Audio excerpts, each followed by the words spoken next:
So this is Celia Alario, and this is like, gosh, one of my oldest friends. So Celia, it's kind of really exciting to get to start with you as being part of this podcast. And like, even as I'm saying that, there's just this, a kind of serendipity that I couldn't have like planned myself in terms of what role you've played in my life, in terms of really learning how to use my voice in a really effective way Mm. for social change, like really, really critical moments.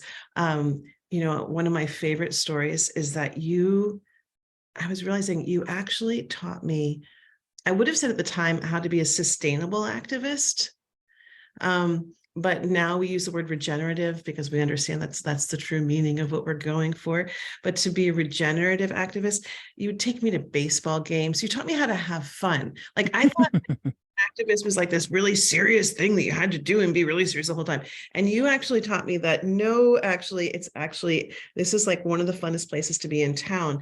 And so I really want to talk about that with you today. Mm-hmm. Also, Mm-hmm. bio, so that people have a real sense of and some context to understand you in, because you've really had a rather profound career.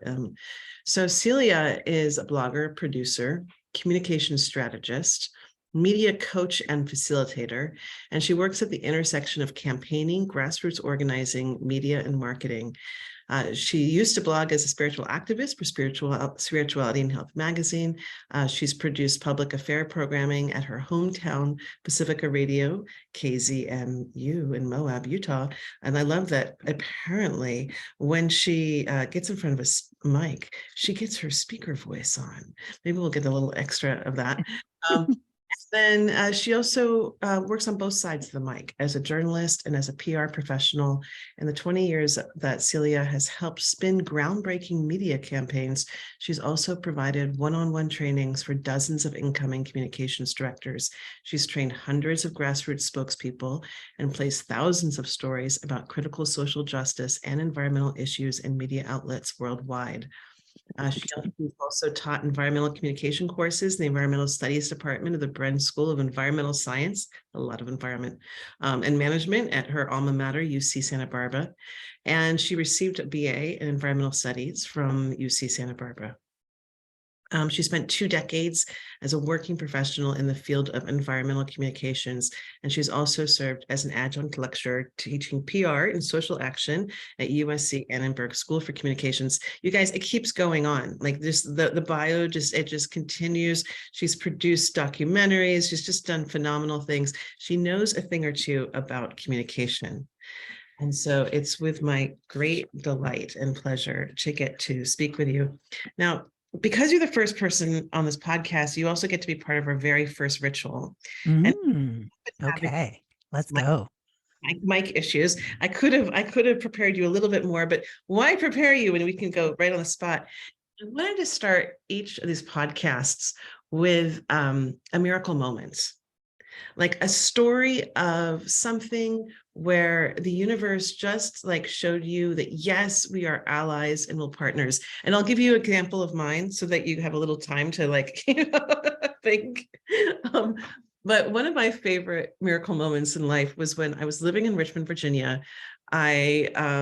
I realized that even though I had the great job and I had a good home and I had good friends, like everything was good in terms of like what the world was telling me. Like I was on the path of like having it all. And like something in my soul was like really stirring and kicking and fighting and saying that this was not the life I wanted. And I remember realizing that I was going to have to leave Richmond, Virginia.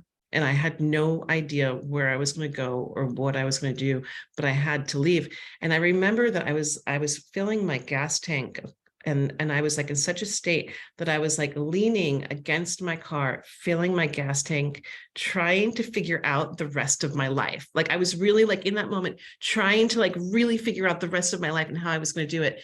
And this truck driver walked up to me and he said, "Hey, lady, I don't know what you're trying to do, but you're not going to do it like that." And it was one of those moments where I was like, who does that? Like, who walks up to a stranger, interrupts the cosmic interrupts the flow of no cosmic activity and invites in, like, you don't have to do this all by yourself. Actually, like, there are forces that you don't even aware of that are like got their eyes on you. And by the way, like, you never know where the answers are going to come from. So that just felt like one of those like wow life moments of like, thank you, universe, for coming in that moment. So do you have a moment, a miracle moment? Well, you know me, right? I'm here. So you know that my biggest challenge right now is, which miracle moment am I going to share? Should I share the umpteen that you were there for personally, Leah, as an amazing communicator, light worker, magician, alchemist of the world that you are? Which one is a story that's brief enough to tell? So I feel very blessed, and I have a number of them, but there are a couple that are actually communications focused. So I'm gonna offer one that's communication focused. And like many miracle moments, the miracle comes later. And sometimes in miracle moments, maybe you all have experienced this, before the miracle is just something that just looks like whatever you call the polar opposite of a miracle that I'm allowed to say on radio, or I don't know if we can cuss on podcasts, but like, oh, sure, fabulous. So like whatever the biggest shit show is ever, and you're just looking around wondering, this is so disproportionate for how awesome of a human I am. Like, how could this be happening? And then something miraculous happens. So I was at a conference, and I don't even actually remember now what the conference was, but it was an activist conference of some sort. And this was probably the third time that I've been at an activist conference of some sort, traveled far to be there, very happy to be on the program. And then something else supersedes my little breakout workshop, and so I was in a room that seats 200 people. There were 11 who showed up. And of course, everybody doesn't always come down and sit in the front, even after you beg them to, right? So it's this giant room. There's 11 of us here. Meanwhile, there's someone fabulous somewhere doing something who was a last minute addition to the bill. And I just really encouraged everybody to come down. There we were, the 11 of us. And I came down from the podium and I sat on the edge of the stage, and I took the microphone. I was mic'd. I took that off. Obviously, everyone could hear me. And I said, should we just go to whatever the other thing is, everybody? Obviously something else is going on. Well, let's just all walk over there together. And everybody groaned and said, no, we have come here to hear from you and to do this with you. And emergent design as it is, just on the fly, taking something that would have been a talk, something that would have been a power dynamic of me speaking at folks, we turned it into something playful with some parlor games. And we did some kind of a communication for the 21st century activist strategy, something or other, blah, blah, blah. And at the beginning of the talk, when everyone was moving down, a young man with a very, very small little camera, I think it was probably high 8 at the time, came down and said, hey, do you mind if I videotape this? Maybe I'll, see if I can get it to my, indie media center, or if I can put it online, et cetera, et cetera. This was an early day, pre-YouTube. Sure, go ahead, record it. So we have our little time together. It's lovely. I do a number on myself to, sort of oming myself into a tizzy after, to just make sure that I'm not so sad that I didn't fill the room of 200. And my ego and I do our dance and wrestle together, and I see the silver lining, and I trust that, it's really true what people say, that if just one person is touched by something you share when you communicate, that is enough to transform the world, and, the butterfly effect and all these things, right? So, and this is the time, it still happens, and you probably see it in your inbox, where you get an email and it says, this is an email from Robert Redford. And you go, oh, Robert Redford's emailing. Of course it isn't, right? The NRDC is emailing you, but it says it's from Robert Redford. Similarly, right? Ms. Magazine, Gloria Steinem emails you, but it's actually not really Gloria Steinem. Well, so lo and behold, I'm sitting with my father, and this is a little while later, a couple weeks later. I've forgotten about the whole thing, moving forward with my life, and flashing across my BlackBerry, the phone rings, and it's in the evening, kind of late at night. And my dad says, well, aren't you going to answer it? And I look, and it says Gloria Steinem. And I'm thinking, okay, so someone's working late at the, fundraising company that Ms. Magazine has hired to try to get me to renew my subscription, and how clever of them, right? But I pick up the phone, And this person says, is this Celia? And I say, yeah. She says, well, this is Gloria. And of course, like, I'm going crazy. And my dad, who I've shown the BlackBerry to, I already know that, there's a couple of people in the world that he, they didn't talk about it this way when my dad and my Catholic parents were younger. But if there was a hall pass for my parents, who would be in their 80s if they were still around today, Gloria Steinem was on the list, for my dad. So my dad's just jumping up and down. He's so excited. And I'm just baffled. And she says, my flight was canceled and I'm in a hotel room in Florida and I'm watching their public access TV channel. And I'm watching this really grainy video of you sitting somewhere talking about something, and I'm et cetera, et cetera. And so we unpack it. And of course, she's watching that, that video. And something moved her, and she was doing work with an international women's collaborative on human rights issues, and wanted to talk to me and get my advice. And it was an absolute miracle high point for me, and it really did affirm that whole piece of it's that trusting whoever shows up is exactly the right people to hear your message. When it starts is exactly the right time. When it's done, it's over, and that's the perfect time to end it. And the ability to surrender into the divinity of the timing, the audience, the moment.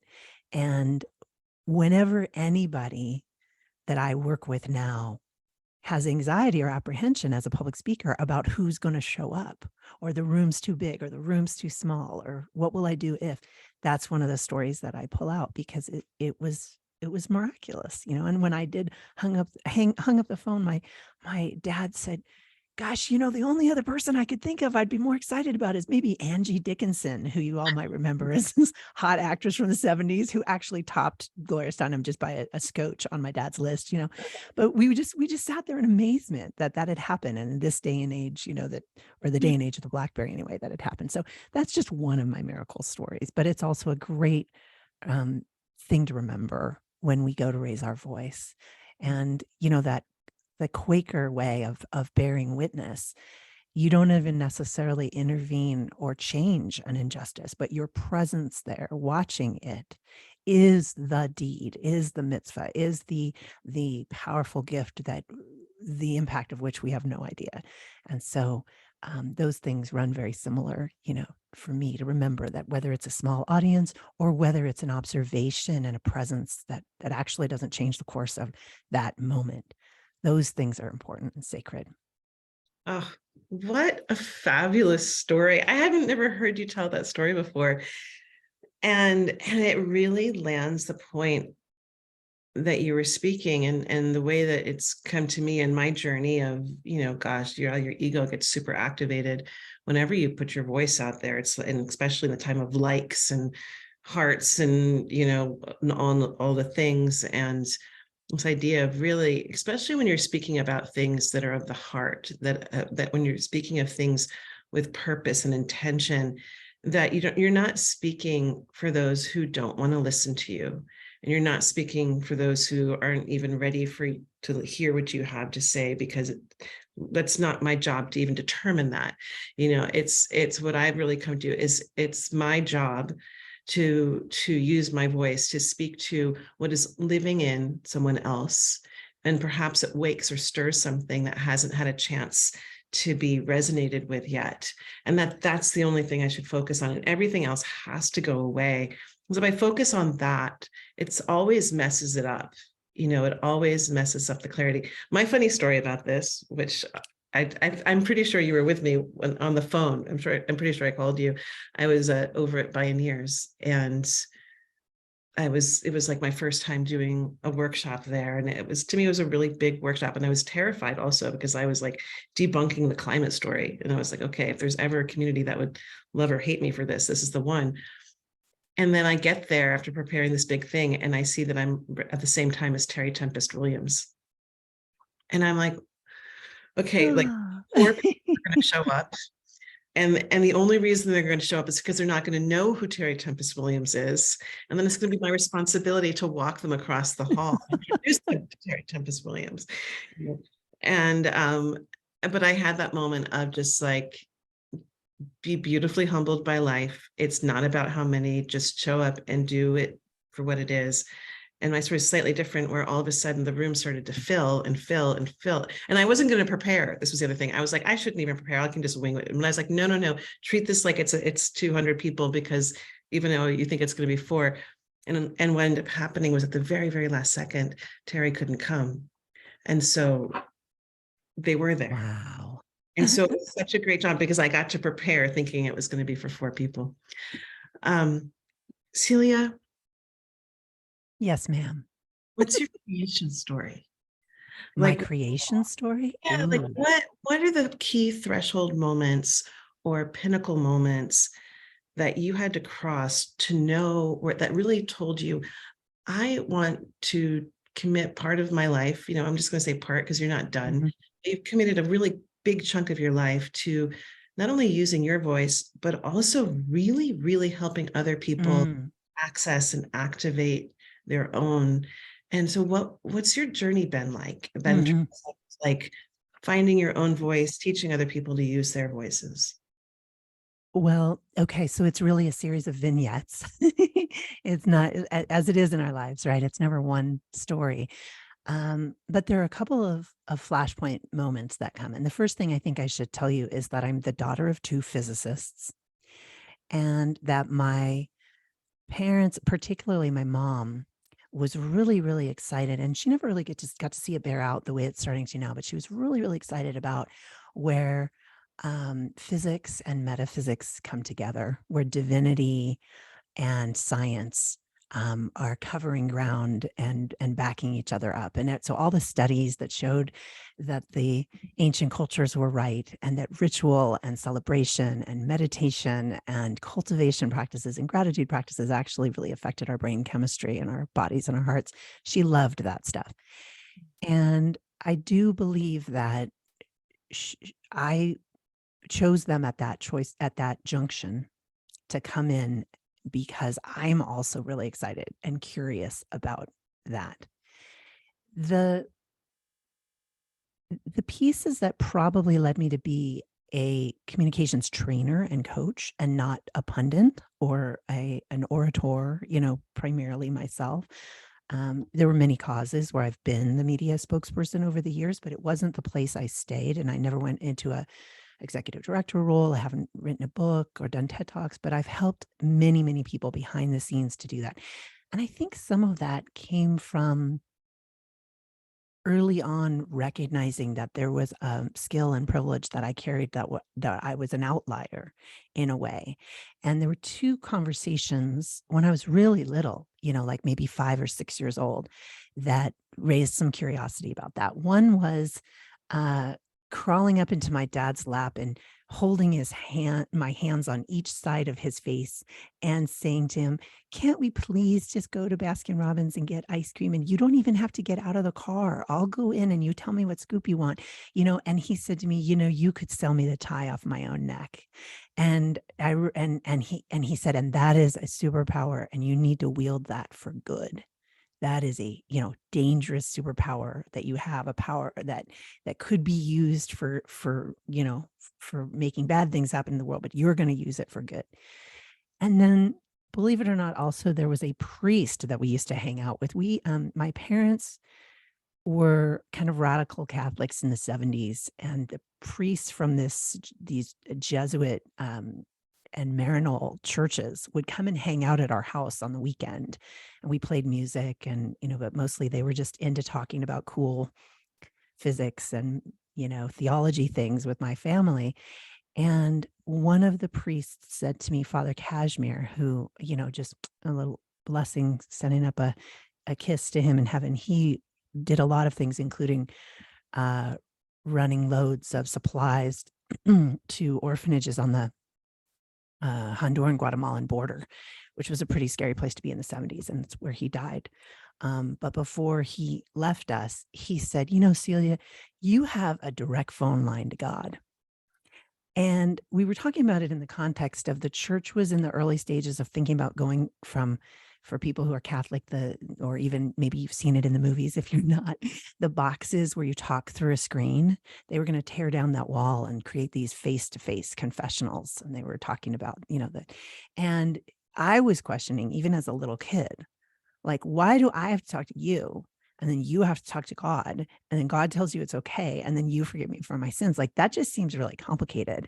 And he said, well, yeah, for you, you don't need that because you have a direct phone line to God. And so those two things, I think, were things that made me realize, okay, there's something about the way that I'm communicating that might be different for other people. I also grew up in a neighborhood, in a community that, of course, it was on, stolen Tongva Gabrielino land, but the next theft that had happened, right before my lifetime was that was an area of farming and keeping of animals and growing citrus that had been heavily populated by Japanese population that then had their land stolen when they were rounded up in World War II and sent to internment camps. So the communities that were left, like my high school, for example, was more than 50% Japanese. And the communities that were left, there were lineages of elders, some of whom, or I had friends whose parents were born in Manzanar and other places. So the conversations we had about putting yourself out there, whether it was talking to your parents and wanting a new toy or jeans, or, a new pair of jeans, or wanting to run for student council, or, speak up about something we didn't like that was happening in the school. There was a real contrast to the conversations that I was having and the patterning in the conversations that they were having with their parents. And is it okay to speak up? Are you obligated? Is it a right and a responsibility and a privilege to speak out about an injustice? Or do you keep your head down because you don't want to risk what happens when you become visible? And so I grew up in a privileged, half Italian, half Yiddish, Jewish family, loud, boisterous. If you couldn't listen and carry on a couple conversations at the same time, you got blamed for something at the other end of the table you didn't do. You got assigned a task you didn't want to do. So communication was big and fun and safe and powerful at my house. But around the corner at my friends' houses, communication looked like a very different thing. An intervention looked like, and safety looked like a very different thing. And so that kind of also keyed me off that there was something different that I was inherently believing was true about voice and story, narrative, power. And that was connected to my positioning. And I didn't understand, institutional racism. And we didn't have language for that when I was in high school. I feel so excited for the young people coming up in a time where it's such a much more rich and granular conversation about unlearning racism and patriarchy and white supremacy and colonialism. But at the time that struck me, and I'll share one more vignette, which is, I was in high school. I think I was a freshman or maybe a sophomore when Do They Know It's Christmas came out. And I went to my local Tower Records and I bought the 45. And much to my big sister's chagrin, I put it on the way where you can put it on a record player with a thing so it keeps playing over and over. There was a repeat even with record players. And I just kept playing it over and over and over and just crying and crying and crying. And that went on through the weekend, but it really got real on Monday morning when I was so upset and forlorn about hunger and something going wrong for somebody else. I didn't want to go to school.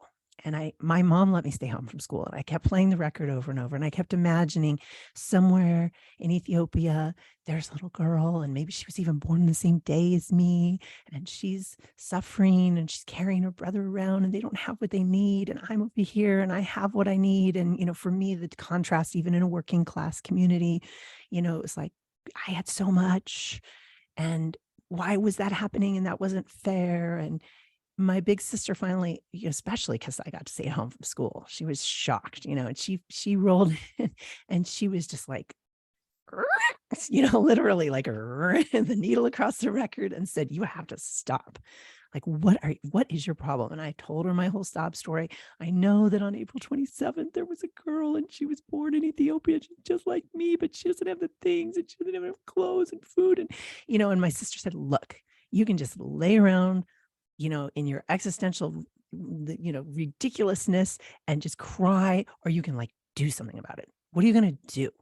Like, stop complaining and figure out how to live your life to make these injustices change, and stop playing this record. And and I am going to tell mom, you have to go back to school. Like, this isn't okay. Like, I never got to stay home from school just because I was upset about the world. You know what was going on for me? Let me tell you about the Contras. Let me tell you about this. She's like, there's plenty of things. And I had to go to school.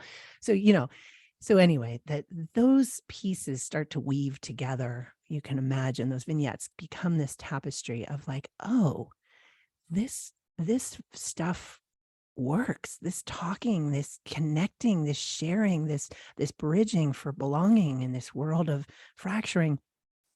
There's something about this, and there's something I have about this, a comfort about this, an instinct around this that I have to leverage. And I think without like trauma bonding and without responding out of guilt or survivor's guilt, like I have to find a really clean, burning fuel to do change work with that centers communication. And maybe I'll offer a couple of other things. I was also really blessed to be mentored by, strategists and communicators who were just exquisite. And I'll mention 4 of them. Right after college, Ken Slight, Seldom Seen Smith, who was in the Monkey Wrench Gang, was a character, was modeled after him. He was friends with Edward Abbey, part of a little known affinity group called the Buckaroos, and who knows what kind of monkey wrenching they did. But they were thinking about change at a time when a bunch of young, mostly white men, were also thinking about change and the compromise and how there shouldn't be any on behalf of Mother Earth. And a handful of those young men came and sat at the feet of Ken Slight and others, and then went on to start Earth First. And then from there, people who were connected to that went on to start Rainforest Action Network and the Ruckus Society, and were part of Greenpeace and part of an activist lineage that I, was a part of on many of those organizations. So Ken Slight was one of those people. As controversial as he is, Paul Watson was another. The mind that said, let's take a supermodel and have her lay down next to a cute seal. And instead of wearing the seal's fur coat, snuggling with we'll take pictures and video of her snuggling up with this cute thing so that they wouldn't club it to make a jacket for her. Let's put our bodies between the whale and the harpoon. And we may not stop that eventual death of that whale, but the gigantic whale and the gigantic harpoon and the little teeny human in the middle saying, this is not okay. That image is going to break people open. It's going to create a psychic break. It's going to create an explosion of love and possibility, and it's going to shift people's imagination. Randy Hayes, who's one of the co-founders of Rainforest Action Network, similarly, just a brilliant communicator, brilliant strategist. And the 4th person I'll mention is Atosa Sultani of Amazon Watch, founder of Amazon Watch, who's now doing work to protect the sacred headwaters of the Amazon. Someone who, for the price of 4 double D batteries that you can stick into a bullhorn, could construct an intervention that would change history on a regular basis and would just walk right in. She also could kind of do this sort of disco love hex on security or, a ticket taker. Like she got into places where you kind of weren't supposed to be. She found her way into access. She just moved right into those spaces and then communicated into those spaces with a story and a narrative and a possibility. And so I think, little Celia, the saleswoman, little Celia with the direct phone line to God, the intervention by my sister Antonia, like you can complain or you can actually do something with it, with your voice about this, the way that the people who made that song did. And then on through to the way I got help by some of my early mentors. So long-winded answer to your question, but that's part of my creation story. And thank you for asking, Leah. I don't get to rant about these things often, so it's kind of a treat.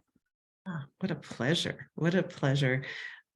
And I'm really struck by the presence of family, and how it's a few small words from a parent that's really looking at someone and then naming what they see. You've got this superpower and what that can do to us, these like, pinnacle, pivotal moments in our lives of being like, oh, you're reminding me or you're showing me who I am before I know. And also great teachers, like you placed yourself, into the room at the feet of like really good teachers, and how that really makes such a profound difference.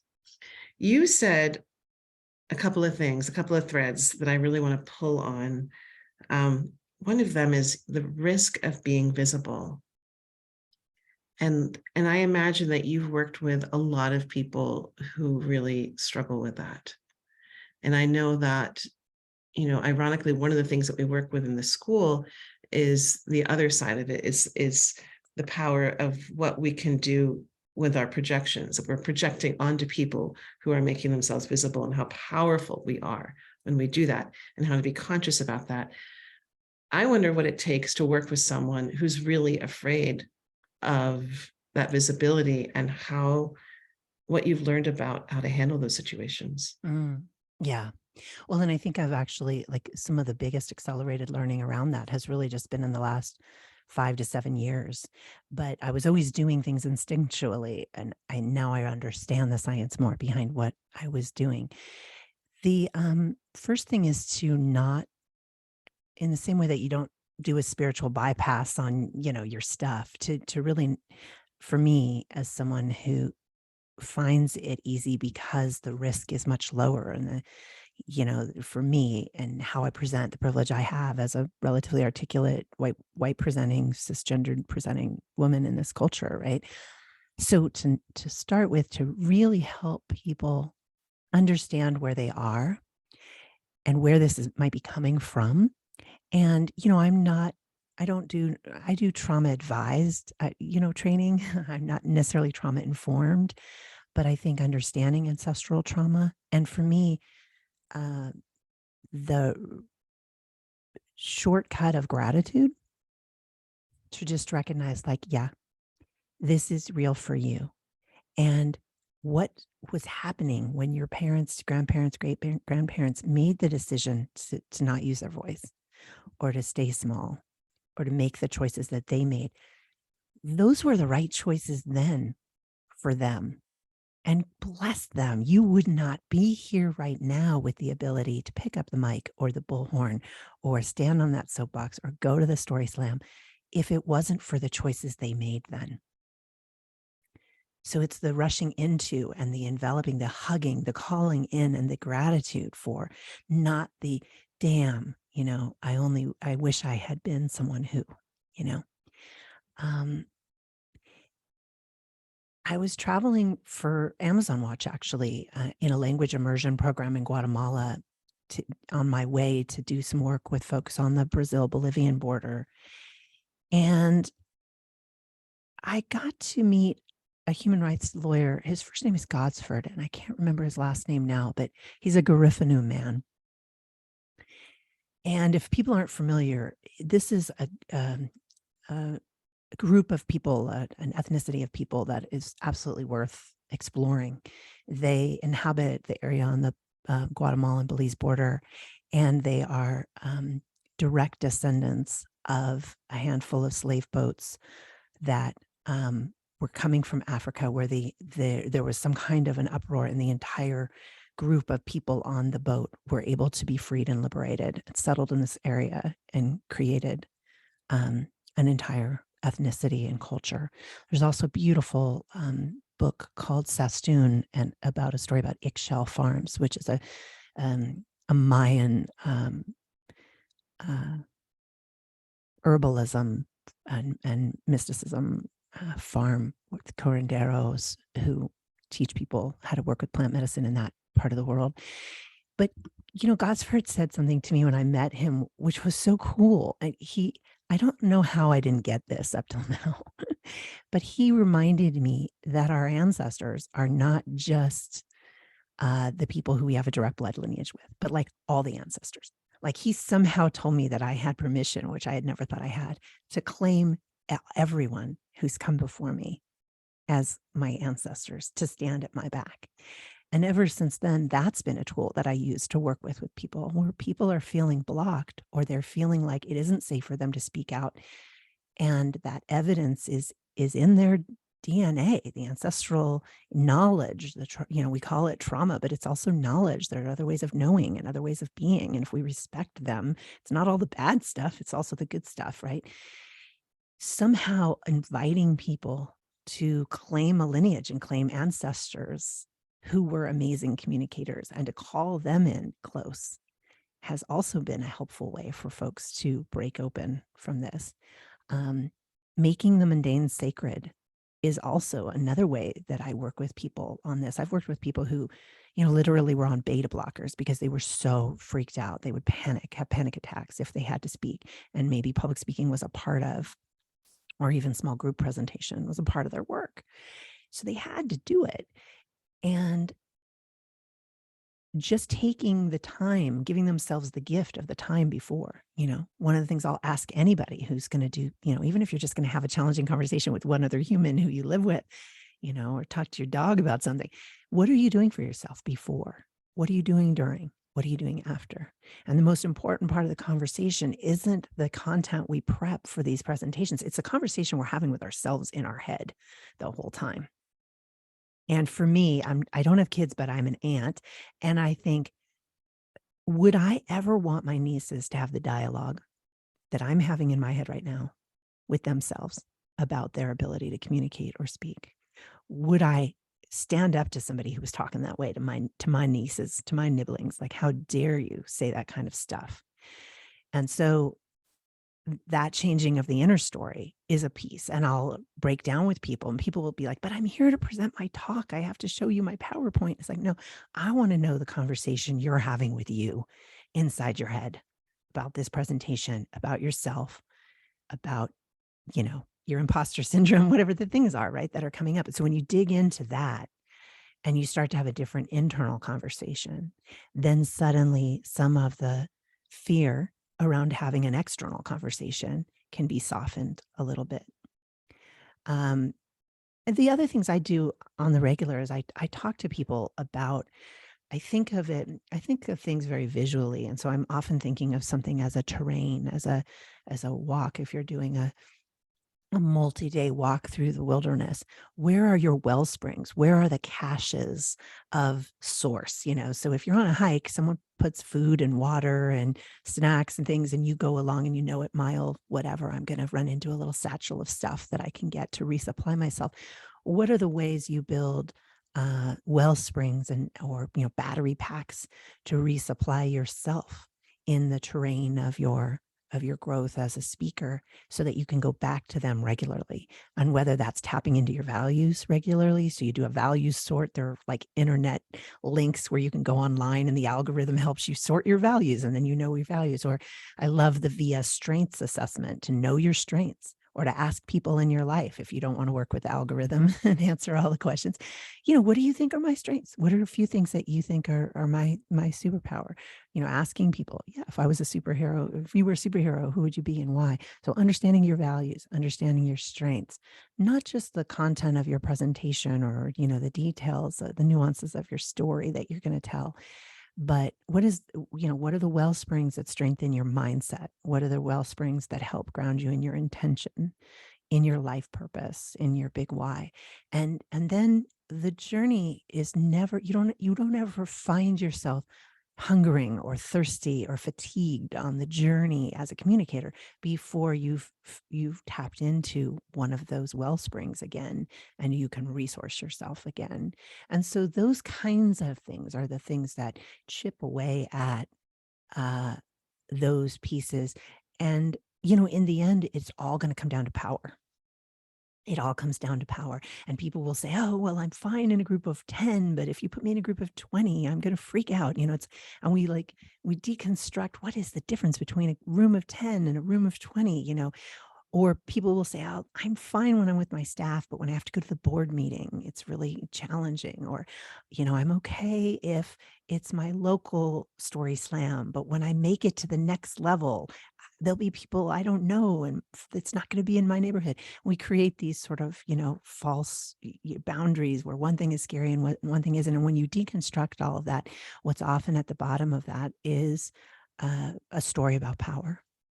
And so if we change that story and we begin to play with a different story about power and our relationship to the 10 or the 20, the board or the staff, the neighborhood versus the state championships, then all of a sudden, we can pick away at it again. So, what I tend to do is I try to come at it from a bunch of different angles. It's like having a bunch of parlor games that I'm playing with people. It's what you do in your sacred storytelling circles and what you've been doing in the school, and I'm sure what will be happening with the podcast. It's like there are 27 different little games and brain hacks that we can play with, and I sort of feel like, I don't even know where this comes from. It's from some old movie where there's the person with the big coat and they open it up and they got all the watches or the different things. I feel like that's kind of what it is. People come to me and they say, oh, this happens when I speak and I'm nervous about that. And the story I've made up about it is this or whatever. And I'm kind of like, oh, I got one of these. I got one of these.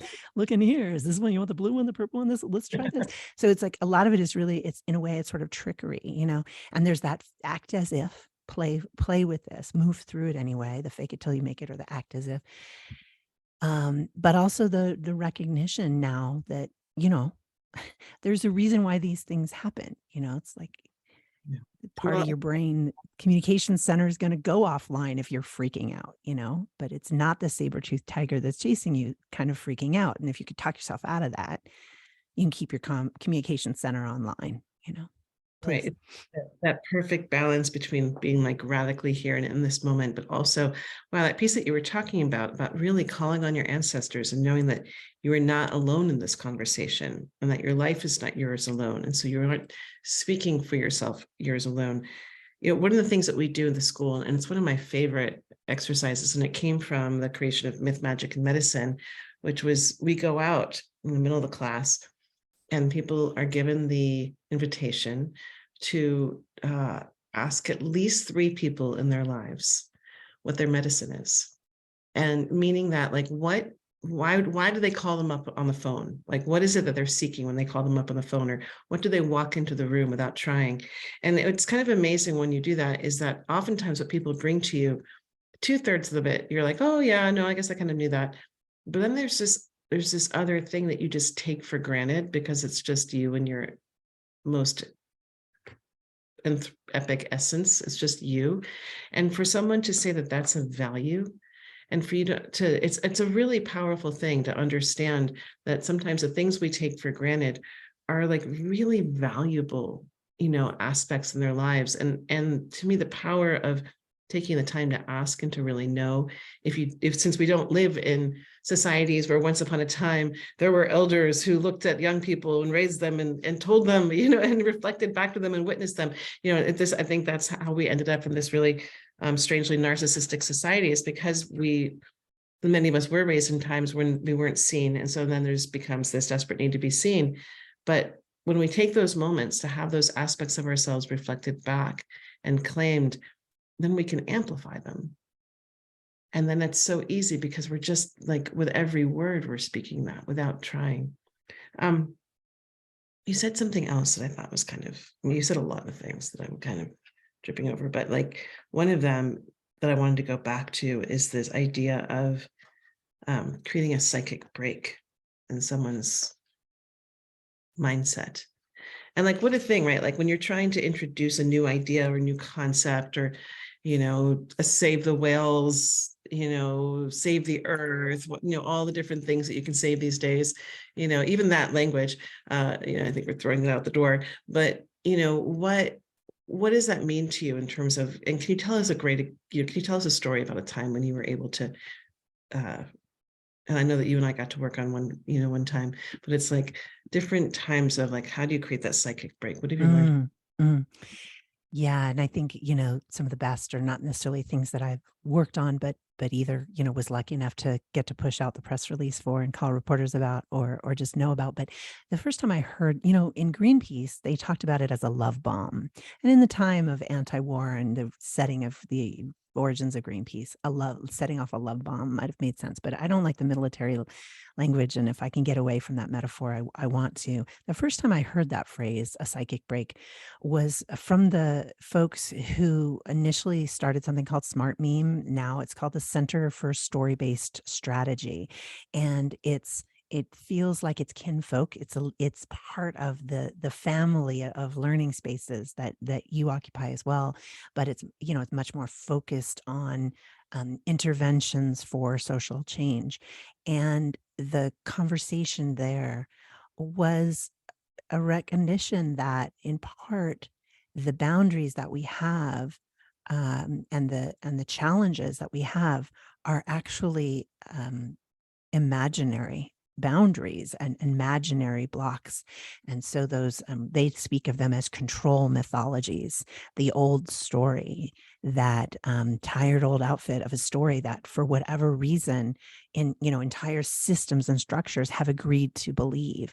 And whether that's you can't fight City Hall, or that's just the way it is, or perhaps in some of the climate and environmental struggles, the market will save us. Like we could shop our way out of the climate crisis, or we can do that with carbon markets. Technology will save us. It's the techno fix is going to get us out of this. The government will save us. I couldn't possibly do that. Whatever those things are, they're these limiting beliefs. They call them control mythologies. And the idea is, and they use really powerful activist-y language, which I'll throw down because we're talking about it, but they talk about, can you decolonize your revolutionary imagination? Can you unlock your imagination, the parts of you? And some of this happens with internalized sexism or other internalized isms where we make ourselves small. This patterning that in order to stay safe, we need to stay small and not challenge the status quo. But what can we do to unlock and create community around possibilities where we can create a new story? Because if you can create a different story, stories help us explain, and they lock in status quo power structures. And if you can change the story, then you can change the world and create a more people powered world. And that's sort of the thought behind it. So a lot of really great work has happened through people that got trained through the Center for Story-Based Strategy. And there's other folks out there doing this work now at other levels. Narrative Initiative, I'm going to give a shout out to them. They're doing amazing work in this larger storytelling piece.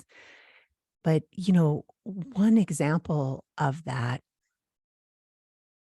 sort of a historic example of that is one of the early Earth First actions. And I was a little kid, I wasn't involved in it at all, but they took a big piece of black plastic and unfurled it down the side of Glen Canyon Dam.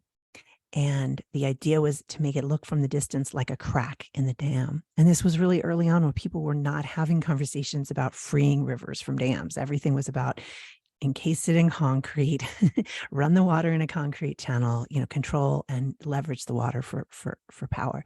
And just the idea of like a picture that showed that the Glen Canyon Dam cracking, that the Colorado River could be free. It's like that, a little thing like that can create a psychic break. There's an organization now that is among my top 5 favorite renamed organizations ever. They used to be called Iraq Veterans Against the War. They're now called About Face, which I'm like, that is so smart. I love it. Yeah, my second favorite, just as a quick aside, is the Sierra Club Legal Defense Fund, which they renamed Earth Justice, but it's the tagline, because the earth needs a good lawyer. And it's just like, oh, I love that one. Anyway, we could nerd out about those because I'm obviously a fan. But About Face did some actions in Washington, D.C. that I think created an incredible moment for a psychic break. They didn't carry guns. but they held their hands in a stance as if they were carrying rifles they would have carried. And they dressed in their fatigues that they would use when they were on patrol in Iraq. And they moved about the Washington Mall, doing the kinds of things that they had done with engaging with civilians who were also Iraq veterans that were in plain clothes. But if you were sitting there, you just went to the Air and Space Museum and you're having some, astronaut ice cream sitting on a bench with your kids, what you were seeing were, soldiers in fatigues running up, doing very aggressive stop and frisk, very aggressive interventions. And it was it just to see it and to notice, how it felt to witness it and to watch what was happening. And the other soldiers acted back and responded back, saying the pleading and the fear and all the way that they had been met with when they were doing that kind of house by house or village square, searches for somebody who was a bad guy or what have you, supposedly in Iraq. That kind of thing. So you're just, you're taking, it's one of the principles from the Center for Story-Based Strategy. They talk about making the invisible visible.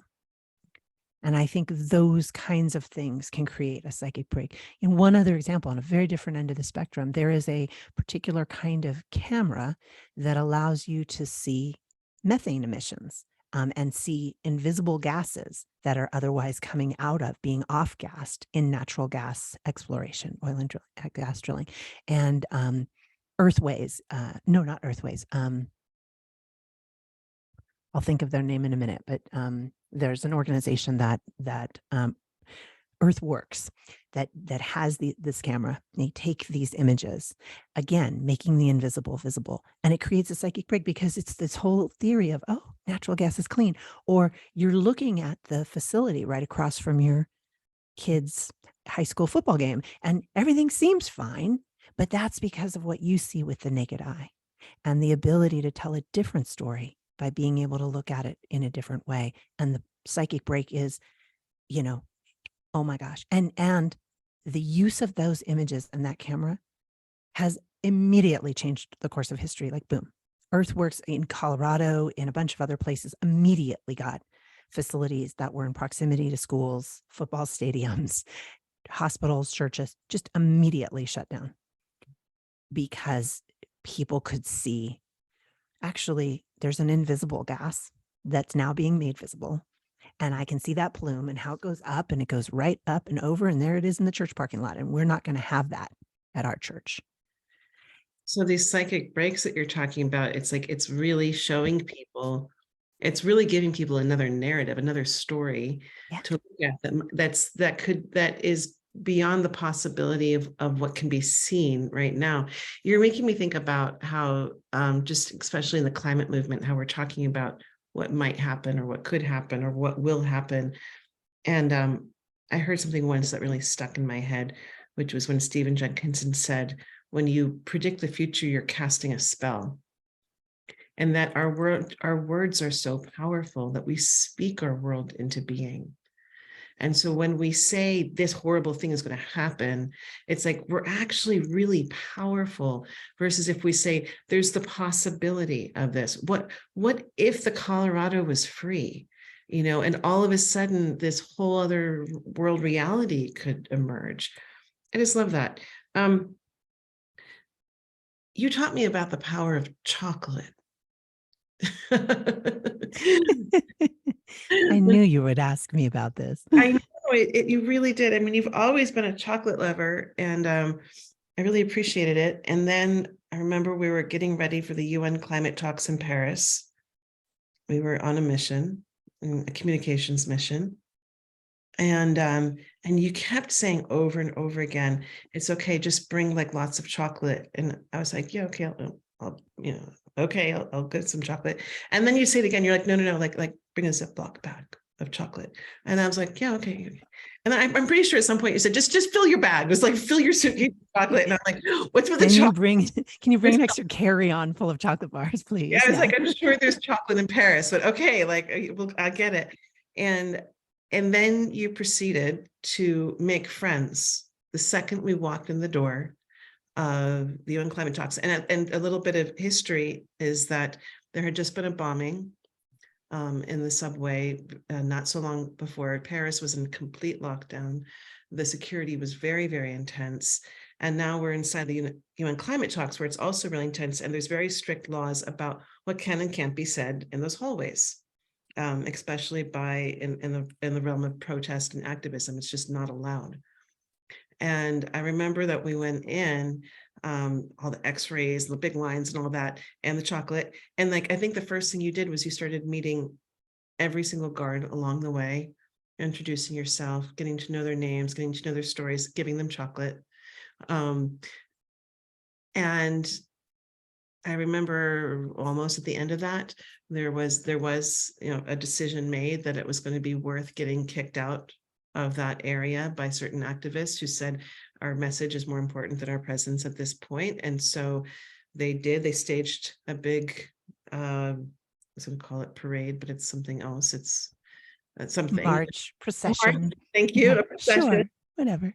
And I have video footage of one of those guards not getting in their way, but actually moving everyone else out of their way so that their voices could be heard. It still kind of gets me. Yeah.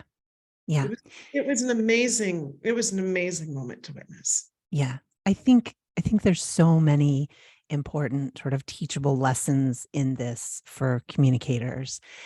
And one of them is we can't make any assumptions about who we think our audience is or isn't, and that runs counter to the direction that we get. You have to niche, you have to segment your audience. You need to think about demographics and psychographics and which magazine you're going to be in. And all of that is true. And then in the end, we don't necessarily know what those people might look like or how they might present or in what uniform they live their day, work their day, earn their bread. And in this particular case, this is not always true, but I was testing a theory and I was doing what Mr. Rogers says, to look for the helpers, right? I was going to talk to every single guard and gatekeeper wearing the blues. That means they are the United Nations police. They're a special force. They're not the French military. They're not the French Paris police officers. Or the local law enforcement of any of the places where the UN climate talks are held. Those are the people that always work for the UN and are always working on protecting UN gatherings and events. And the thing was that in a lot of those checkpoints, particularly an important checkpoint, which is the one where the people who have the story need to reach the people who are supposed to be there to tell the story. So that's right at the junction before you go into the hall where the press room and the media are. And we, as people participating for civil society, don't always have a badge that accesses us into that space. But the people who guard that space, they might really want our story to be told. And we were, I was really lucky. And in fact, not only did I meet this guy standing in that perfect spot, but then later on, he told me that he had requested that post for specifically because he knew that then he could help us. The way it would go is if a reporter came to the door, the edge of that space and said, hey, I'm interviewing that person, they can come in, then whether they were a diplomat or whether they were an activist, they could go in and sit and be among the reporters. And once you're inside there, then you can walk around and talk to all the reporters. But otherwise there's a separation. And a lot of times those folks don't come out. They run between meetings, or they're even watching the proceedings of the things that are happening, just a quarter mile away in another hall, watching it remotely on the television in the press space, right? So getting to those folks and connecting with them was essential. And that one guy who, he was just, I think, maybe less than a year from retirement. He was the one who, whenever I'd walk by, he would yell, hey, New York, because he spoke. And I said, that sounds like a Brooklyn accent. In fact, that sounds like Havemeyer Street. And he was like, what do you know from Havemeyer? And I was like, my dad grew up there, and he worked. And I told him a story about, my dad and this and that, and growing up in Brooklyn, and how I was raised in LA, but I was raised by New Yorkers. So I would pass, I was okay. It was in my lineage.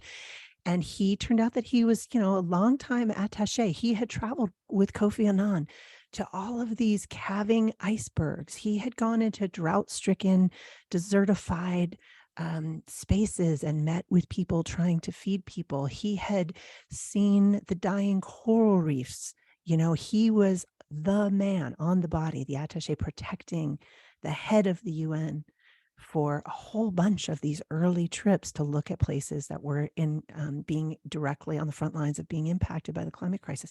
He had sat there while heads of state had conversations, and while mostly women, change agents who were living out, solutions and ways of adapting and mitigating right there in real time, told their stories to Kofi Annan and the rest of the UN folks. And so he was a different player. Yes, he had a gun, yes, he had a badge. But I knew that if I went around and talked to all of them, that some of those people with the guns and the badges actually cared about the climate crisis, and that was part of the calculus they did when they held that space in the way that they were commanded to do so. The chocolate bars is, it's it's a gift. It's a calling card. And I learned early traveling internationally that people would bring gifts. And many of the people that I meet in international settings, they bring things that they've made, or they bring things that grow only in their homeland or whatever, but like, whatever. I'm a kid from LA. Now I live in rural Utah. I'm going to the UN talks. I don't have special handcrafted things I can bring. I could bring people little heart rocks or little chunks of red rock from the desert or whatever, but sticks and rocks and dirt. But I don't necessarily have things like that. So it's like the chocolate bar is the gift and the calling card. It's the invitation. It's the ability to open a conversation. And the piece that you didn't know was that, reporters are a little bit more suspicious. So sometimes when I go around, I introduce myself to all the reporters, I will also bring chocolate. But because there's been controversy over reporters getting kickbacks or whatever, they're a different animal. And so one of the ways that I've made friends, one half of my entire carry-on is, or roller bag is full of chocolate. The other half is full of cords and dongles and adapters and RCA mini to macro adapters and extra headphones and extra 2-prong to 3-prong AC adapters or international adapters, because what inevitably happens inside of that space is someone's like, oh my God, where's my USB to something or other dongle? And I'll be, I have one of those. I have one of those. I have one of those. So, I'll spend a chunk of time in that space. And that's the currency of introduction, is the table and the dongle and the widgy that they need immediately for their interview that they can't find, But for me, it's about, I come bearing gifts. I come in peace.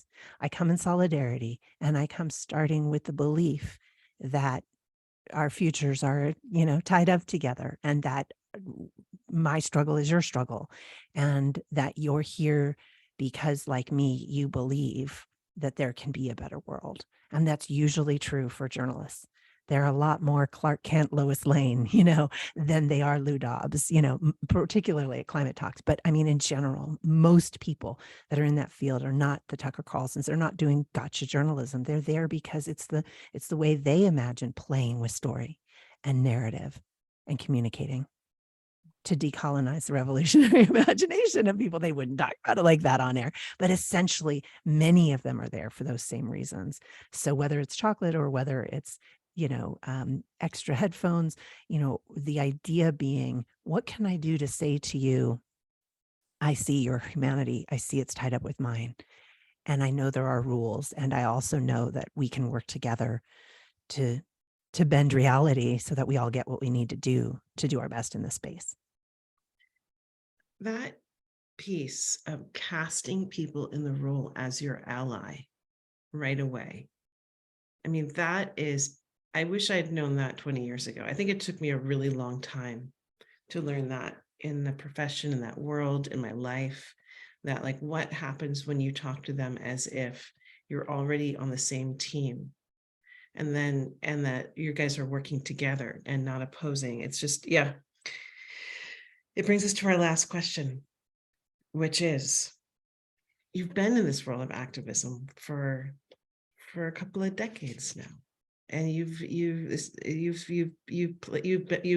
run the you've ridden the buck at the rodeo. You know it's not your first rodeo, and can you tell us a story about a time when you witnessed an activism, like an act of activism that went incredibly well or fantastically wrong, and you learned so much getting to see what happened? And I love these moments because it's like so oftentimes we get to talk about the things that worked really well, but but the things that go wrong, it's like that's where I learn a lot. So just either one, whichever there's a story that pops in, but something where Well, it's so funny. It really depends on your bar, how high the bar is. I mean, like one of the things I was just thinking of was an act of civil disobedience in San Francisco, and this is the low bar. Like, and then afterwards, we went to get them, and we found parking in North Beach so that we could walk to the jail and get them out. Like, and for people who know San Francisco, you'll have a chuckle, like parking in North Beach. That's a miracle. It went so well.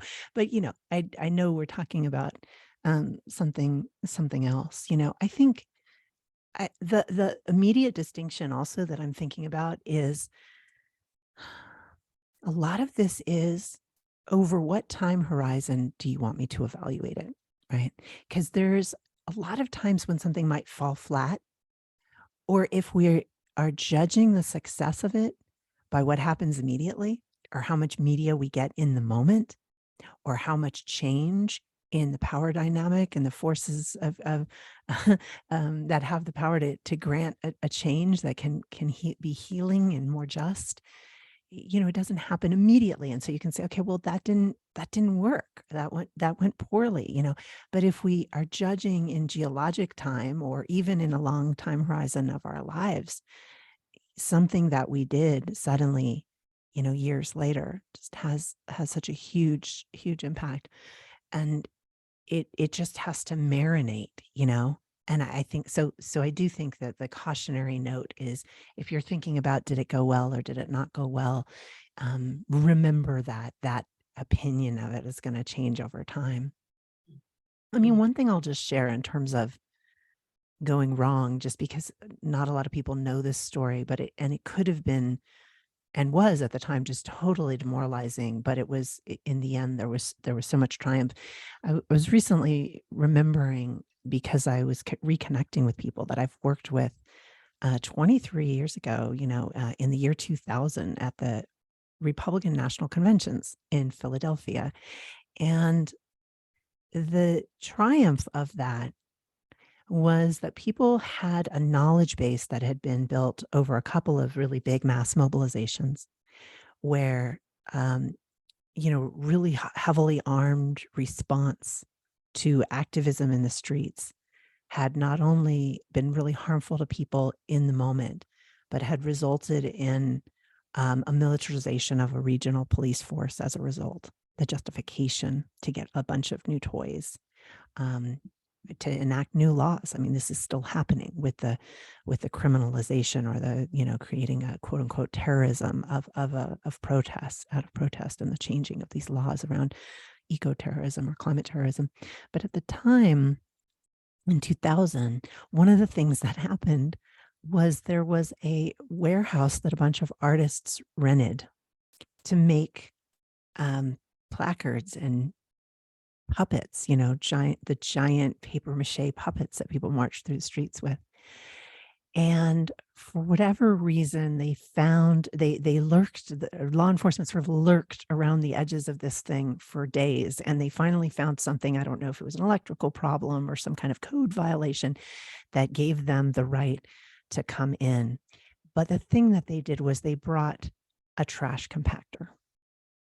And people had been working for days on these giant, beautiful, like parade floats and giant, 2-story high puppets and scenery and all of these placards.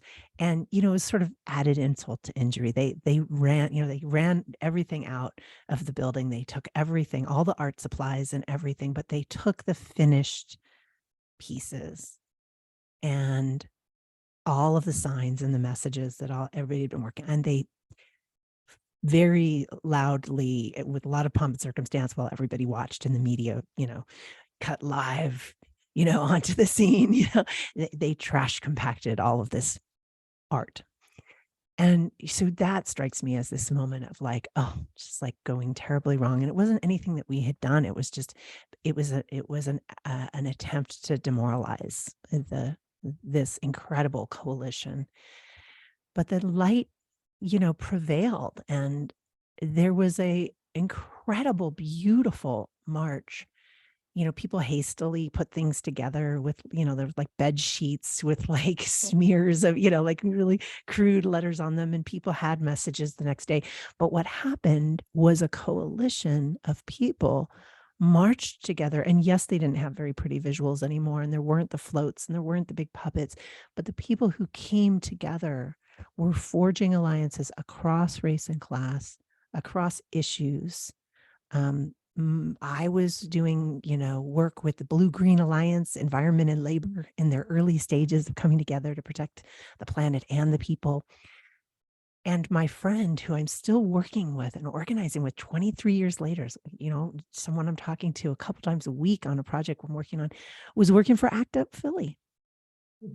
And so here was, disability justice and supporting people with complex chronic illness, and ACT UP marching with the Teamsters and the Turtles, who had recently united, to come together, the activists and the labor coming together for a better world, and, holding hands with folks who represented clergy from all the different churches in an interfaith coming together for democracy, and, folks from different Asian and AIPI community groups, and folks from different neighborhoods and diasporas of, who had settled around Pennsylvania, coming together. Like, everybody came. And what happened there, it might not have looked as colorful and sparkly that day as it would have if they hadn't trash compacted all the art and the signs. But those relationships are still around more than 2 decades later, and that idea that we have to build the connections and that everything works at the speed of trust. And, like that trust that was built and established more than 2 decades ago in the face of that adversity, are still uniting and connecting movements and creating solidarity and really smart strategy and really smart story deployment and cultural shaping all these years later. So, I feel like that very old story kind of holds the agony, the agony of defeat and the thrill of victory in both. And, I remember recently hearing, and I wish I could remember who it was from, but it really struck me as as one of those ancient wisdom pieces where it's not about being attached to what you think, how you think things are supposed to look. And if you can let go of that, then you can be in the, I hate to use these words, the magic, the miracle, but like, wow, to have those relationships, and perhaps sometimes unlikely relationships, strengthened by something like that and anchored in. Okay, I lied. I have one last question. Okay. We come to an end. You are a strategist on communications. And so I wonder if you could give us a couple of tips on, there's three tips in terms of a communication strategy, making your point, getting people to see another point of view or another perspective, or just 3 great points that you just love to give us as a communication strategist. Okay. Your top 3. Gosh, my top 3. Come on, man. That's so few. 5, 10, whatever you want to do. All right. Here, I'll reform this question. Key strategy, key points that you like people to know as a strategist. Sure. Okay. And these are a little bit coloring outside the box, because someone could go to a search engine and say, how do I become a good public speaker? And you'll get all sorts of amazing tips. So I'm going to share a few things that I feel are actually directly related, but they're more on the being skills than the doing skills of communicating for social change and being willing to step out. The first thing is that Thich Nhat Hanh, I believe, probably often, but in the last year or so before he died, was talking about the idea that we're moving beyond the age of the guru, and that what if the next guru is the Sangha? What if the next Buddha is the community, the Sangha? And I think that that's a really, really interesting one, especially for those of us who do carry privilege at relative levels. There's that whole step up, step back thing that's going on right now. What is our positioning? And what I would want to encourage you to do is to hold space, but take the mic. Be in the spotlight sometimes, and sometimes you will be backing people up, but don't step back so far that you fall off the back of the stage. Like be here. There is something that is absolutely unique for you to say. And if you say it in a book, or you say it at a podium, or you say it in circle around the fire, in whatever form that takes, there's a sweet spot where, yes, it's not about, the thing is, if somebody else puts you on a pedestal, or you put yourself on a pedestal, there's still fracturing there. There's still breaking there. That's not belonging. That's not connection, right? So can you thread the needle in your strategic communications, and where you put yourself and how you engage with your audience, so that you recognize your genius and you articulate your genius and your unique positioning and contribution, even as you realize that it's not about that the destination isn't being the guru, getting to the front of the room, being at the pedestal. And it doesn't mean you don't write your book, and it doesn't mean you don't make your film, but like there's a new way that we're living into together. We're finding our way forward together into a new way, a new balance of relating audience and person who holds the talking stick at that moment.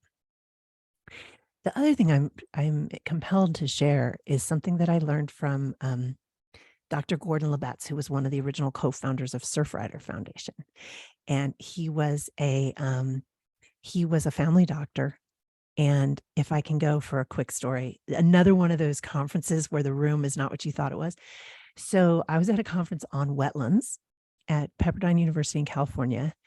And it was mostly change agents, water ecologists, people who actually like wetlands and would like there to be more of them and think they're important and understand the role they play in protecting the shore and the inland communities as storm surge happens, et cetera, et cetera. And there was a workshop called How to Avoid Activist Burnout by Dr. Lebetz. And I was somewhat interested in the topic, although I thought I was invincible. I was younger, in my 20s, and I wasn't thinking about burning out. But I was really excited about Surfrider Foundation because I loved them and all the things they do growing up at the coast. So I was like, I want to go meet Dr. Lebetz. Well, it turned out that the head of the U.S. Army Corps of Engineers had reluctantly decided at the last minute to come to this conference. And, that's sort of like the arch villain for wetlands people, right? Because they are the people whose job it is to pave everything, to pave the waterways, to encase the rivers in concrete. They're big on retaining walls and all of these things, which are really kind of awful if you're a wetland critter or the people who love them. So this dude literally lands a helicopter in Malibu, and all of the sudden, as the break between these breakout sessions, you look out and there's this sea of people charging towards the main auditorium because they got to give this person a piece of their mind. They can't believe this guy finally has showed up. It's before there was Twitter or text or anything. So this word is spreading, hey, he's here. He finally came. He decided to show up. Let's go get him, So everyone's just running towards the main auditorium. And I walk in and there's Dr. Lebetz, and he's sitting there at the front of the room, just kind of sitting on the table. I was literally the youngest person at this conference and the only person who showed up to the How to Avoid Activist Burnout. It's the thing. Dr. Lebetz is a family doctor. So he said all the things that you would imagine that he would say, get good exercise, eat well. I mean, the thing he said about sleep made me like chortle.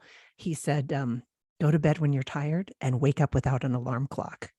And I was like, yeah, right. Like who ever could do that? And I was one of those people that was like laying hard when I wasn't working hard. I was the 3-time hit the snooze alarm kind of a gal. I couldn't imagine that.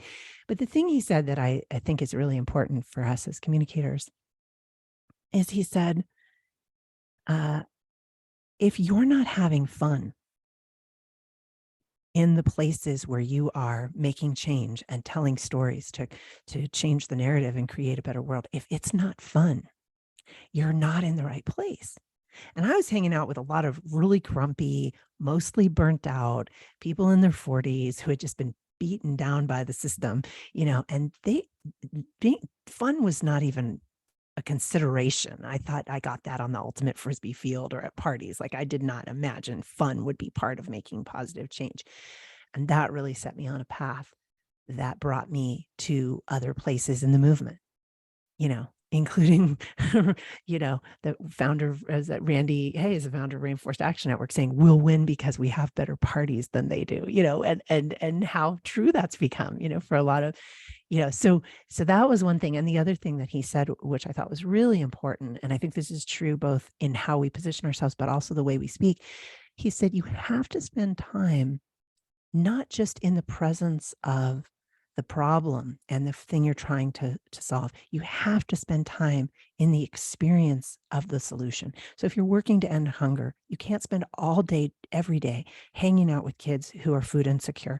You have to also go to those places and be with the places where the kids have regained their nutritional balance and where the food systems are working in the community.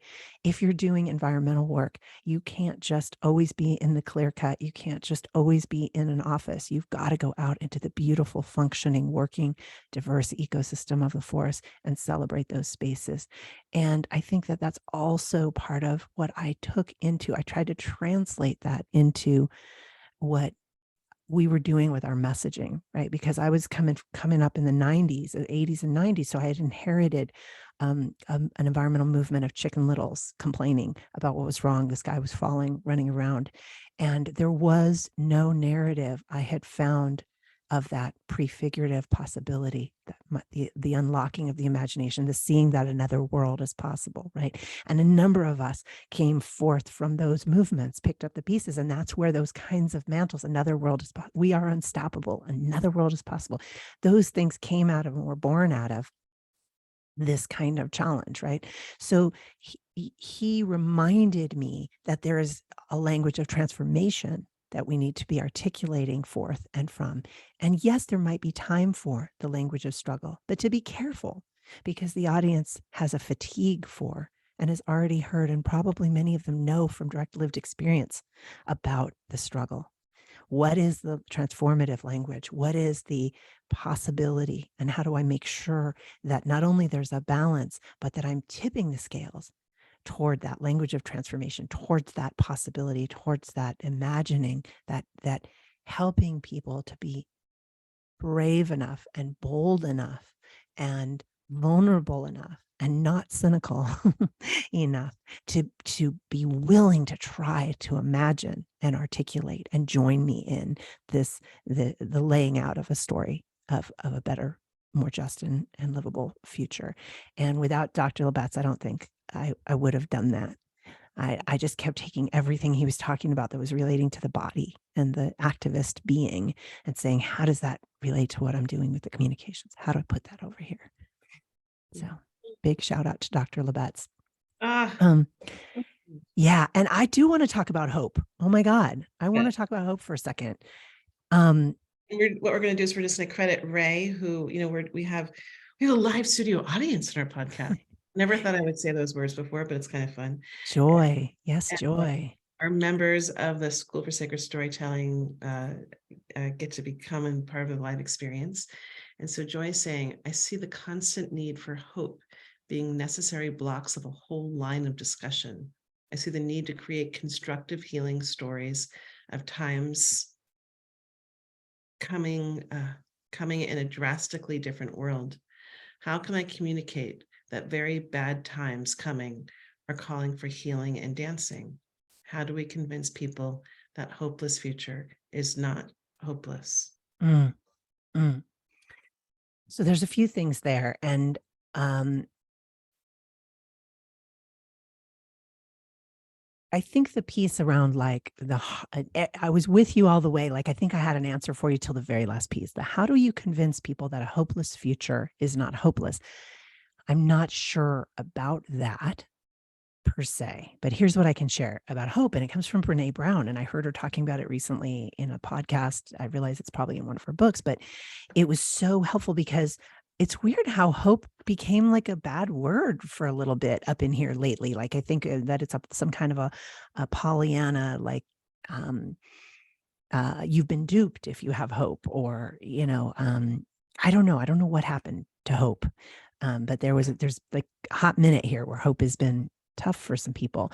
And Brene Brown has said that, hope is not an affect, or an emotion, but that hope is a cognitive behavioral process. Like, it is actually a way of being and doing, and that it has three pieces. One is a goal that is attainable, and you have to know that it's attainable, believe it's attainable, and be able to irresistibly communicate to others that it is. And so that's a piece of it as well. So there's an adjusting of outcome and intervention so that there's an attainable goal.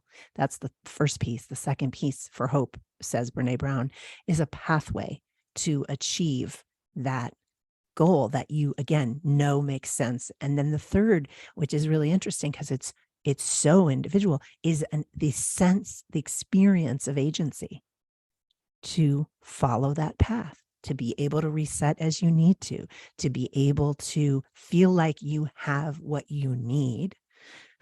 Sometimes that's audacity and vulnerability. Sometimes that's access and power and resources. Sometimes that's a community of practice, probably always around you and with you, a community of care with which you step forward. But if you have the goal attainable, if you have the pathway that you can see, that's, the sort of steps, objectives, the ways you're going to reach the goal, strategy, tactics, and then that experience of agency, that, again, which I might have, but the community that I'm helping write the press release for might not, because people have been stomping all over them. No one's ever asked them their opinion.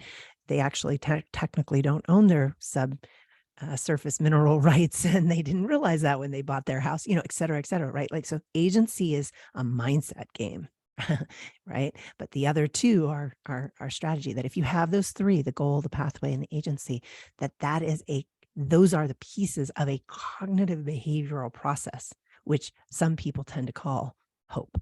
So I just think that's a super interesting twist on hope. The piece about the future, and I will say, I always wonder, I always feel like my cosmic world clock is a little bit off. Maybe I'm running fast because I think it's time for a revolution and people aren't ready yet. Maybe I'm running slow because of some other reason. So I don't know exactly if my, and I don't want to call it the doomsday clock, but my sort of clock is my time is synchronized with what's really happening in nature. But I think there's a real conversation to have about the difference between saying we're going to stop something or reverse something, and saying, or even slow something, and saying, hey, I love you. You are part of my beloved community, even though I don't know you. You live in my neighborhood, my watershed. And I'm going to come into conversation with you about what we do together to have the best outcome possible, because we understand there's a reality that's coming that we're no longer denying.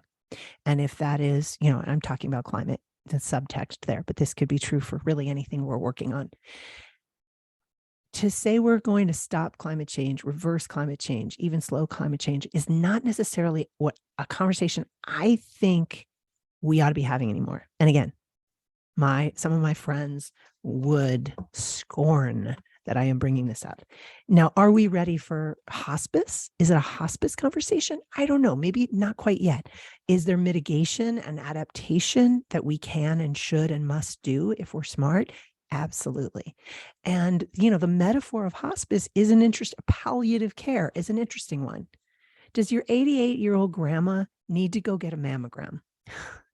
If it's a really uncomfortable thing for her and she doesn't want to go and she has very dense breasts and it's always going to show that something wrong and they're always going to want to do a follow-up, is that really the kind of thing that 88-year-old grandma needs right now? You know, what would serve 88-year-old grandma better? Palliative care, some CBD oil, a trip to SeaWorld, you know, like, I don't know, right? So what is the right response to the moment? The convincing people that a hopeless future isn't hopeless depends on your perspective of what the outcome is and what it takes to generate hope. I think there's always going to be a reason to revel in and celebrate, to bridge across, to find trust and connection, to find and experience beauty and gratitude. You know, there's science of awe, the science of gratitude. It's awesome, right? Now we have brain chemistry and brain science that like proves to us that if you go out and get fired up and have a beautiful experience of love and connection and awe and wonder, that that's actually really good for your body. You know, we understand now about the vagus nerve. We're learning about flight, fight versus, you know, rest and digest. We understand how these various chemicals course through us and either make things easier or harder. My sense is that the future we need to be moving toward is what are the ways that we need to care for and provide for and take care of our neighborhood, our community, our people, and the more than human world, so that we can all be at our best for what's coming. And that's not denying what's coming. It's not surrendering to the doomsday and becoming immobilized or giving up in the face of what's coming, which is what big oil and other folks want you to do when you read the latest Intergovernmental Panel on Climate Change report, or what did or didn't get done at a UN climate, you know, summit, et cetera. But it's a narrow margin in there, you know, like that right action is we know a lot of things that it's not, but where that line is and how we stay on that trail together, you know, is different than I think a lot of the conversations, the activist conversations that are happening right now. So that's what I have to say about hope, and also about sort of where I think we are in the future. And I'm not going to apologize for it, but I will say I hear you and I feel you if that's not the news you wanted. And it may also, I'm excited to be wrong. I mean, I may be wrong about what time it is. I may be an early adopter, you know, but I do feel like there's some radical truth telling that when we do that with one another, it's counterintuitive. The story and the possibility for the narrative of renewal and the phoenix rising and the rebirth and the transformation and the beautiful way of being with and by and for one another in the future actually unlocks with the truth telling. And in this world of post-truth or truthiness, right, it's hard to figure out how you do all that. Love that expression, truthiness. Yeah, that was a Stephen Colbert, you know, back in the day when all of that stuff was going on. We were first starting to, you know, hear political officials say, well, there's two truths, and, you know, we have our truth. There's one story that stands out, and I feel like it's one of the most influential stories to me in this topic. And oh my God, Celia, we could go for like 3 hours on the whole Yes, climate. we could. We can't even touch it with where we are right now. But I so appreciate all the different doors and windows and gates that you're opening in terms of really saying so much is about perspective. So much of it is about where are we living in the greater story. How big is our story? You know, sometimes we look at this and it's like this tiny little story. You know, it's like this is an incredible planet that's gone through so many changes, and we get to be part of the chapters of one of those changes. Wow. You know, and what is it to be here during apocalyptic times, which as Michael Mead has given us, it's as apocalypse. It's not the end of the world. It's the end of the world as we know it. It's just a pulling back the veils and seeing what's right there. It's the time of isms where we can finally see the sexism and the racism and all those things. And so I'll close us out with this one story on the topic of hope. And I heard this, and I believe the town that it took place in, it was in Chico, California, and it took place before cell phones, the 70s. There were these two young guys who, I don't know what was going on, but they decided that they came up with this great idea where if they hijacked the local school bus and kidnapped it and then called the school, they would get ransom money. The only problem was that all the phone lines jammed and they couldn't get their phone call in. And so they drove the school bus into a mine and abandoned it. And the school bus driver and all the kids were like, everything that they saw and knew said that they were dead. They were deep down in a mine. Nobody knew where they were. They couldn't get out of the bus. And two things happened in that bus.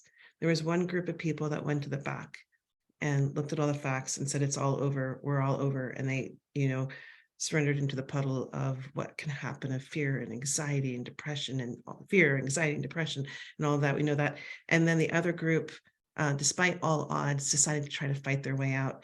And apparently with the bus driver, with the assistance of these kids, did a truly Herculean effort and made a hole through the top. They popped through the top of the roof of the bus and they were able to escape to safety. And Stanford did a bunch of research on these people in terms of effects of trauma and on all of that. And they found that the people who saw the facts that death was imminent and did nothing were actually continued to live in some aspect of trauma for the rest of their lives and didn't go on to do kind of the things that we consider normal of getting a good job, marrying, having a family, whatever those things are that we consider as successful life. And those who fought despite what had happened, despite what they believed was even possible, that took action just to do something, those were the people that came out normalized. And I feel like that's such a critical thing that we don't actually know. There's some very convincing storytellers among us, and there's some amazing fact tellers, but I kept going, especially when I worked, in the center of the beast of environmental communications. I'd be looking at all the information and the sky was falling and I would go outside and the skies were blue and the sun was warm and the green smelled great of the grass. And, and it's like, and to remember that we are so much a part of creating reality with what we say, with what we read, and with how we experience it. So Celia, oh my God, thank you. Thank you, thank you, thank you, thank you, thank you, thank you. What a pleasure to get to steep in your wisdom. Wow. Thank you. And you're doing more than just communications now. Like you've expanded into many ways. If there are ways that people can continue to collaborate, work, and learn from you, can you give us a couple of those? Yeah, I mean, the easiest way is to just go to my website. It's right now it's celiaalario.com, CeliaAlario.com. And right now what's there, the only thing that's there actually is an invitation to the Vision to Voice Academy, which is an in-depth exploration into the sacred art of public speaking that I'm doing with a lens toward overall well-being and wellness. It's really aimed at people who are doing a lot of communicating or want to be doing more communication for social change and want to build their skills in a sustainable way. Becoming a certified health and wellness coach over the last couple of years was something that I sort of added to my satchel of goodies. And so I'm really looking at this kind of work and communication through a sustainable lens, and to do so, understanding the way the body and the brain and the spirit and the intellect are all interacting and either get activated or don't. So yeah, that's the work that, the opportunity is. It's a 3-month program, and yeah, folks can learn more there. I do take some private clients, and I'm also starting to put out occasional collections. I curate collections of things that are inspiring me, and happy to send them to people. So you can sign up there if you want to get emails from me. And, I'm just really excited for anybody who hears this, just to realize that, again, the power of your voice. I think we don't even understand what the impacts will be. And we may not in this lifetime be able to understand the universe enough to know something will change in the world when you feel fully self-expressed, when you are brave and bold, when you are vulnerable, when you are willing to answer the call that is in you, which is what brought you to this conversation, or you wouldn't be listening right now, right? When you can answer that call, the ripple, is we just have no idea. We know a little bit about what it does for us, to trust ourselves, right? To turn towards the heat, and build the trust with ourselves to feel fully self-expressed and give ourselves what we need. There's a whole other set of things that happen, whether it's that one person who listens or whether it's, you know, whatever it is that occurs as a result. So to be willing to do that because it is our birthright, because it is part of what we're here to do, and to trust that it's unfolding in a way that is far greater and more delightful than we can imagine. And so we do it. And I think, to use some of the hip language of these days, to not find our way to fully express ourselves is like a microaggression against ourselves and our true beingness. It's not a huge, colossal act. I mean, in some cases it might be that really changes the course of your life, but like what would it be to what it would look like, to feel like, what kind of freedom, what kind of liberation, what kind of possibility, and then how that changes you because you've had those conversations that were challenging to have, but you had them anyway, or you spoke up and had a presence in a place.